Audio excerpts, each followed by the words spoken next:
Hi, so we have a full moon in Sagittarius. It's a super full moon and it's on Monday the 14th of June and that is at 12:51 Greenwich Mean Time. So if you're anywhere else in the world, you need to adjust those times accordingly. Now it's all about kind of taking a step back and reflecting on the last 12 months. So how have you changed? How have you grown? How have you evolved? And you know, some of you might be sitting there thinking, well actually nothing's really changed, life feels a bit stagnant, but this isn't just about your goals. This is about you as a person and how far you have changed and evolved.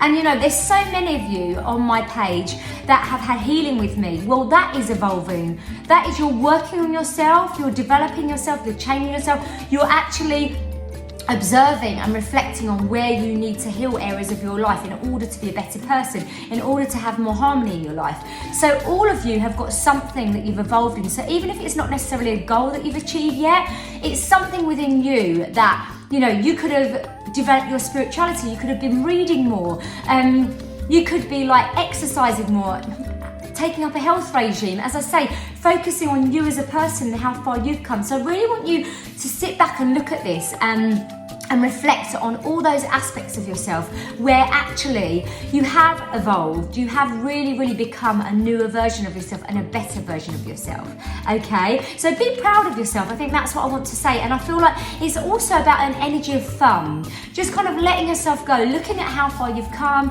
letting yourself go and just having a bit of fun, taking a big deep breath, letting it all out, not being too serious, okay?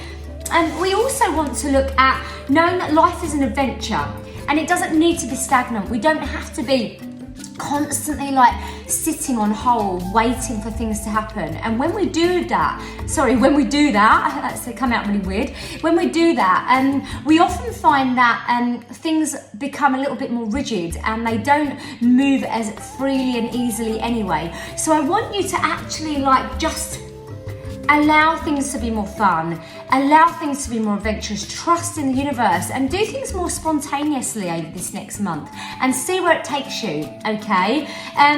You need to find a balance between speaking your mind and saying too much. So, you know, it's all very important to be authentic and be true to yourself and say how you feel, but sometimes we need to have that kind of, that line between saying too much. And so I want you to just observe where maybe there's been elements in your life or I'm trying to think here, maybe in relationships or in situations where you've maybe said too much, okay? So just look at that, and this is, as I say, this energy, so it may not have even happened yet, but be aware of it over the next month. If things come up where you're in a situation, you might be in a heated argument or you might have an opinion about something, and it's over this month, I just want you to be very aware about having that balance, okay? Also, looking over the forecast of the next month until we come to the next full moon cycle, I want you to look at whether you know, have you been seeing the bigger picture? I always tell people to kind of take a bird's eye view, step away from the situation, be that eagle above and look down on the situation. And I want you to see whether you've been seeing things from a bigger picture or whether you've been so attached to something and so, you know, in it that you can't really see things. You can't see the wood from the trees is what I'm hearing.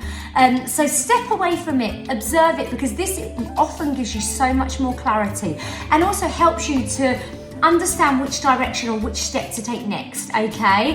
Have you been letting yourself down by allowing yourself to get distracted and bored? And this is an energy that's coming up here that's I've listed. And you know, sometimes we have a goal or we have a sense of what we want to achieve, but we might get distracted by something. We might say, oh, something else has come up or we're too busy. And you need to get yourself back on track, but also you need to understand that sometimes there are elements of a goal that are boring. You know, at the end of the day, when you have your own business, you still have paperwork, you still have admin. There's elements of things that aren't always exciting, but that is part of the process of what you're achieving. And you're always going to have parts of your job that are really exciting and other parts that aren't, or goals that are really exciting, but there are certain elements of it that in order to get there, you have to do some groundwork. So look at that, because the only way you're really gonna kind of get to where you want to get to is to understand that you can't just push away things if they're boring, or you get stagnant because you think, oh, you know what, I can't really be bothered with that area, I'll leave that for another day. I want momentum here. The energy is all about momentum, okay? It's really, really important to look at that, okay? Because otherwise you're going to let yourself down. You're going to feel like you're not achieving what you want to achieve, okay? So I think that's kind of all the things I wanted to cover for this full moon in Sagittarius. And it's really, really important to give gratitude around a full moon. I mean, I say we should give gratitude every day, because if you're wanting to manifest, it's really, really important to be grateful for what you have and to have those feelings of all the things that make you feel good. Because when you're in an energetic frequency where you feel good, that is when you're going to bring more things that feel good in. So, be mindful of that. Don't just think that around a full moon, oh, I can be grateful, and then drop it. If I were you, I would be doing this on a daily practice, okay? But as I say, it's kind of heightened around this time. So be really grateful, write a gratitude list if that's what you want to do a gratitude ceremony, maybe just feel that feeling. You might do it every morning when you wake up, so just continue with that. And then once you've done that, you're in that frequency to then write a bit of a full moon forgiveness list or a ceremony. Now again, if you struggle with forgiveness, this is more about acceptance. I've had a lot of clients this week that forgiveness has come up with them, whether it's within themselves or situations or people.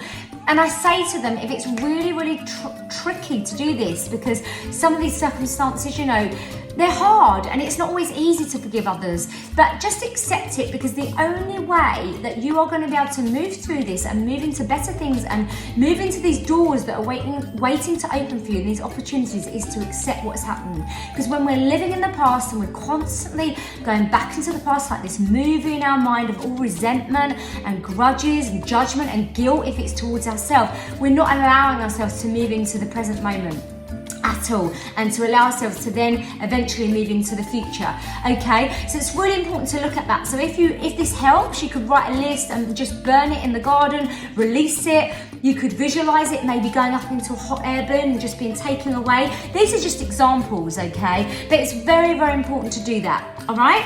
Very, very important to be grateful and to forgive. And also around a full moon, but again, I think it's good to do this all through the months and years, to be honest with you, is to sage, to cleanse the home, open the windows. It's very, very important when you're saging your home to ensure that there isn't a lot of clutter. Because when there's clutter, like boxes or mess everywhere, you're not allowing the energy to flow through and clear properly. So if I were you, I would have a little bit of a clear up, ensure that areas are free from clutter, and then start to sage, start to cleanse. You can also use lemon water, lavender water. There's all sorts of water that you could try and clean with. Google it.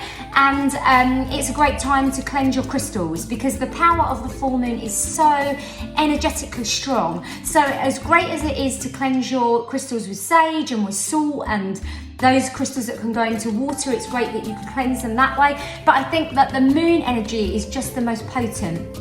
So if I were you, I would put them out. It's been quite dry at the moment in the UK. So if it's not a rainy night, then put all of your crystals out and just let them get that energy. If you feel that there might be some rain coming in and you have a forecast of rain, then be very mindful about the crystals that can't sit in water. They will erode and affect them. So do Google what crystals you can put out. There's certain ones like selenite that will just completely erode. So you don't want to be doing that. Okay, so that's another thing you can do. It's really good also to put your moon water out, set your intentions for what you want to bring into that water, because remember, you're going to be drinking that water, so it's brilliant to bring in whatever you want to bring in, if it's health issues, if it's like some kind of prosperity, whatever it is. Also, you can give your plants the moon water as well, and you can also cleanse in it in the bath, just soak in it and feel like all of those energies around you. Brilliant. I give it to my children as well, and I have different moon waters for different purposes. So I might have one need and my daughters might have another. So definitely do that as well. Leave it out in that energy, and I think that's everything. All apart from meditation, brilliant time to kind of meditate, to release. If you struggle with the whole kind of like forgiveness and gratitude thing, you could even maybe do it in some kind of meditation ceremony. If you struggle with meditation, then maybe even just sit in stillness. Literally, you could be on a park bench and just have 5 minutes of just complete stillness, just really recognizing and acknowledging your breathing. So as you breathe in, you're breathing in lots of love and joy, and as you release, you're just releasing anything negative. So for example, if it's that you want to forgive, you can breathe in and then breathe out everything you want to release, whether that's a person, whether that's a situation, and just keep doing it until you feel lighter and lighter. So there's many ways for you to meditate. You don't have to do it the way you think it has to be done. Do whatever works for you. There's no right or wrong. You could be in the bath listening to relaxing music, and that in a form is meditation, because you're just literally releasing, you're not thinking, you're letting go. I find another thing that's really good for clients if they struggle is listening to a hairdryer app on YouTube. It sounds silly, it sounds a bit like white noise, but literally you're so focused on that hairdryer noise that you're releasing and forgetting about everything else. Or you might want to listen to beach sounds, wave music, whatever it is. Okay, so I hope that's helped you, this full moon in Sagittarius. If you have any questions, please don't hesitate to send me a DM. Please share this with anyone who you think might get something out of it, and I will catch up with you soon. Happy full moon. Thanks for now.